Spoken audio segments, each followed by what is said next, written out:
Howdy, this is Jacob Jolly, and I'm going to be sharing with you the story of Mark's movie night encounter. Mark and a couple of his friends were hanging out at the local movie theater when his guy friend James asked his lady friend Amy, "Why do women complain about having to wash dishes and fold laundry every day when us men go out and make the real money?" Mark instantly looks over and sees Amy's eyes widen in disbelief. Since Mark's mom is a psychologist, he immediately realized that James' statement was a microaggression. James may have not intended for his comment to be offensive to Amy, but his comment was blatantly offensive to all women. Although Mark desperately wanted to speak up for Amy, his mom had taught him to restrain his emotions to not further escalate situations. As he struggled with thinking of how to respond, Mark felt his heart pounding out of his chest as sweat ran down the side of his temple and his irritation rose. Mark's physical stress responses began as his sympathetic nervous system pressed his adrenal glands to secrete epinephrine. At the same time, his amygdala instantaneously began emotionally processing the sensory information and measuring the significance of the stimuli to determine the correct response. While at the movies, James made a sexist comment to Amy, and Mark decided to take positive, effective action to resolve the situation in a peaceful manner. Mark has the benefit of having a mother who's a trained psychologist, and his mother has taught him many response skills. One of those skills is the biopsychosocial model. Mark used what he knew about microaggression and the triangle model to resolve the situation.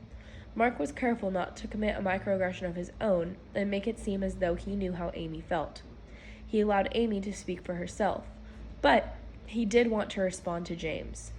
Mark utilized the ARISE model in his discussion with James so that he was careful not to hurt James's feelings. Mark wanted to avoid seeming judgmental towards James, so he responded by expressing what the comment meant to him and how it made him feel. James also knew how to approach stressful situations and realized he was being microaggressive. He wanted to directly address the victim, Amy, and asked if she was uncomfortable in order to see each viewpoint of the situation. Amy expressed that she felt as if he was implying that women could not be independent and successful on their own. By hearing her side, James was able to understand how what he said was hurtful, and he apologized. By using each psychological model, the stressful situation was able to resolve in a positive, peaceful way. Mark's mother was a psychologist, and his mom always tended to walk him through these tough situations mentally and help him mentally prepare, but never actually told him of what might come in these real life circumstances. Because of this, Mark believed that his friends could discuss it amongst each other if it really bothered them, meaning that Amy could have confronted James about the sexist remark. And since Mark chose to believe that, he left the situation alone and nothing was resolved. This resulted in the people who were involved never coping with their feelings regarding the sexual remark.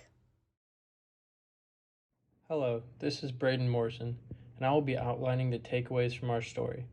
The meaning behind this story is that everyone experiences implicit biases and natural stress responses.